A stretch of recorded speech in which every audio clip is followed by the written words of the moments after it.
নমস্কার বন্ধুরা, আমি রুমিস রেসিপির আর একটা নতুন এপিসোডে আপনাদের সবাইকে স্বাগত।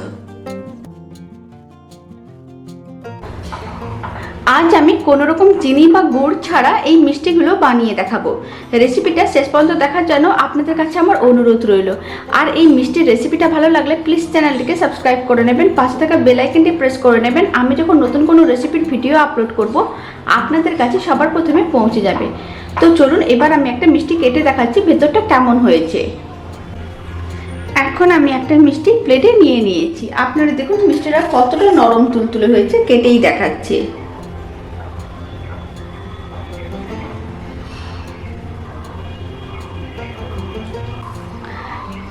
আপনারা দেখুন মিষ্টির ভেতরটাও কতটা নরম তুলতুলে হয়েছে আর ক্ষীরটা কত ভালোভাবে পৌঁছে গেছে। এই মিষ্টির রেসিপিটা বাড়িতে আপনারা অবশ্যই একবার বানিয়ে দেখতে পারেন।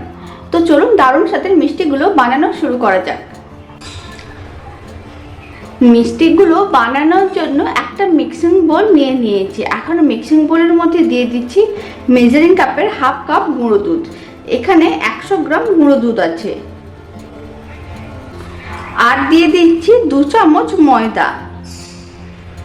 এটা আমি 4 চামচে মেপে দিচ্ছি, মানে টিস্পুনে। আর দিয়ে দিচ্ছি 1/3 টিস্পুন বেকিং পাউডার। 1 চামচে 3 ভাগের 1 ভাগ দিলাম। আর দিয়ে দিচ্ছি 1 চামচ ঘি।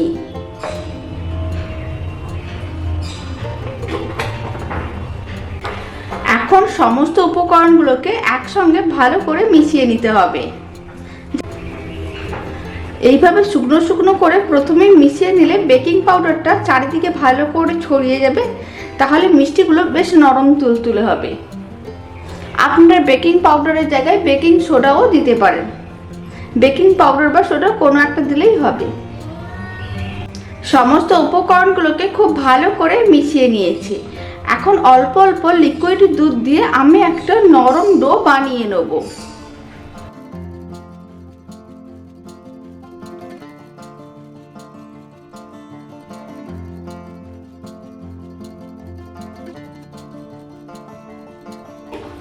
অল্প অল্প দুধ দিয়ে আমি একটা ডো বানিয়ে নিয়েছি। আপনারা দেখুন ডোটা ঠিক এরকমই চিটচিটে করে বানিয়ে নিতে হবে, বেশ নরম করে, তাহলে মিষ্টিগুলো খুব ভালো হবে। আর গুঁড়ো দুধ দিয়ে বানানো হচ্ছে বলে মিষ্টিটা কিন্তু খুব মিষ্টি হবে। এখন এইভাবে আমি 5 মিনিট রেখে দেবো। 5 মিনিট হয়ে গেছে। আপনারা দেখুন ডোটার মধ্যে যে চিটচিটে ভাবটা ছিল সেটাও কিন্তু আর একেবারেই নেই। এখন মিষ্টিগুলো বানিয়ে নিতে হবে। হাতে এই সময় অল্প পরিমাণ তেল ভালো করে লাগিয়ে নিতে হবে, যাতে মিষ্টিগুলো হাতে বানানোর সময় আটকে না যায়। এখন মিশ্রণটা থেকে এইভাবে অল্প অল্প অংশ আমি নিয়ে নেবো, ছোট ছোট করে অংশ নিয়ে নিচ্ছি। তারপর এইভাবে গোল বলের মতন করে বানিয়ে নেব। এইভাবে ছোট ছোট করে বলের মতন করে বানিয়ে নিতে হবে। আবারও আমি আপনাদের একটা দেখিয়ে দিচ্ছি, তার জন্য আবারও কিছুটা করে অংশ নিয়ে নিলাম। ঠিক একইভাবে হাতের মধ্যে গোল গোল করে ঘুরিয়ে ঘুরিয়ে বলের মতন বানিয়ে নেব। এইভাবে আমি সমস্ত মিষ্টিগুলো রেডি করে নিচ্ছি, তারপরে আমি আপনাদের দেখাচ্ছি। ডোটির থেকে ছোট ছোট করে অংশ নিয়ে এইভাবে আমি মিষ্টিগুলো বানিয়ে নিয়েছি। এখন মিষ্টিগুলোকে ভেজে নিতে হবে।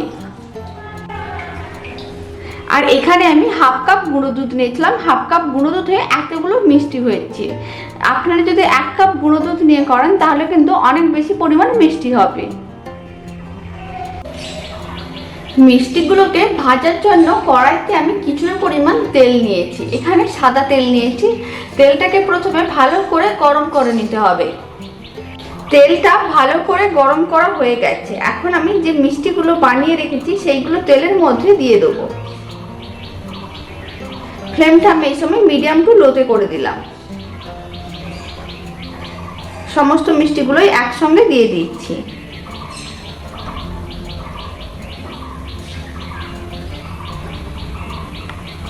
এবার মিষ্টিগুলোকে টাইম নিয়ে উল্টে পাল্টে লাল লাল করে ভেজে নিতে হবে।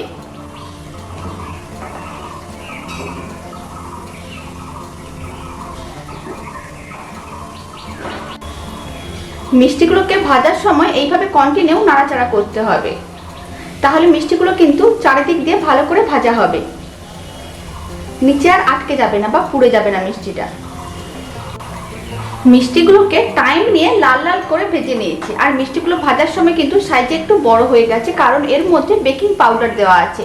তাই ফ্লেমটা মিডিয়াম টু লোতে করে ভাজলে মিষ্টিগুলো সাইজে একটু বড় হয়ে যাবে। এতে কি হবে, মিষ্টিগুলো বেশ নরম তুলতুলে হবে। এখন আমি মিষ্টিগুলোকে কড়াই থেকে তুলে নেব।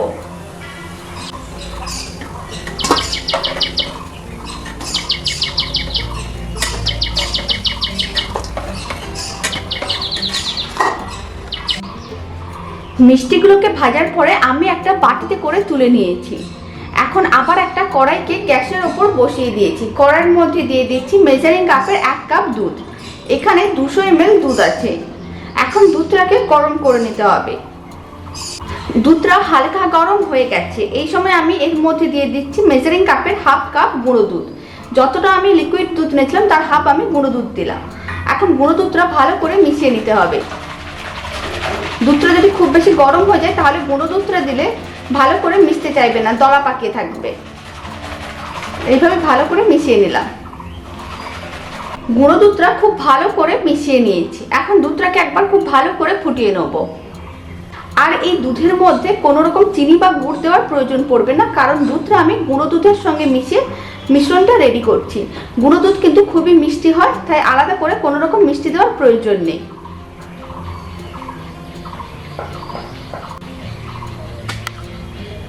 যেহেতু গুঁড়ো দুধ দিয়ে ক্ষীরটা বানানো হচ্ছে, তাই কিন্তু খুব তাড়াতাড়ি ঘন হয়ে যাবে। এখন আমি যে মিষ্টিগুলো ভেজে রেখেছি সেই মিষ্টিগুলো দুধের মধ্যে দিয়ে দেবো। সমস্ত মিষ্টিগুলো দিয়ে দিলাম। ফ্লেমটা আমি একেবারে লোতে করে দিয়েছি। এখন এইভাবে 5 মিনিটের মতন রান্না করে নিতে হবে। এতে মিষ্টিগুলো বেশ নরম তুলতুলে হয়ে যাবে আর দুধটাও ঘন হয়ে যাবে।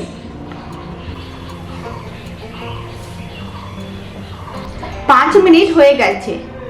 মিষ্টিগুলো বেশ নরম হয়ে গেছে। এখন আমি ফ্লেমটি অফ করে দিয়েছি আর মিষ্টিগুলোকে একটা বাটিতে করে নামিয়ে নিচ্ছি। মিষ্টিগুলো এখন আমি একটা মাটির বাটিতে করে নামিয়ে নিয়েছি। রেসিপিটা শেষ পর্যন্ত দেখার জন্য আপনাদের অসংখ্য ধন্যবাদ। ভালো লাগলে প্লিজ চ্যানেলটিকে সাবস্ক্রাইব করে নেবেন। বাড়িতে আপনারা অবশ্যই একবার এইভাবে বানিয়ে দেখতে পারেন, খেতে কিন্তু খুবই ভালো হয়। আশা করি আপনাদের ভালো লাগবে।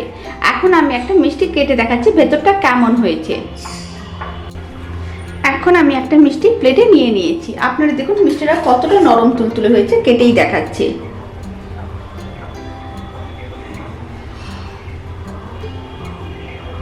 আপনারা দেখুন মিষ্টির ভেতরটাও কতটা নরম তুলতুলে হয়েছে আর ক্ষীরটা কত ভালোভাবে পৌঁছে গেছে। মিষ্টির রেসিপিটা আপনারা বাড়িতে অবশ্যই একবার বানিয়ে দেখতে পারেন। বাড়িতে বানালে কমেন্ট বক্সে জানাতে একেবারেই ভুলবেন না মিষ্টির রেসিপিটা আপনাদের কেমন লাগলো।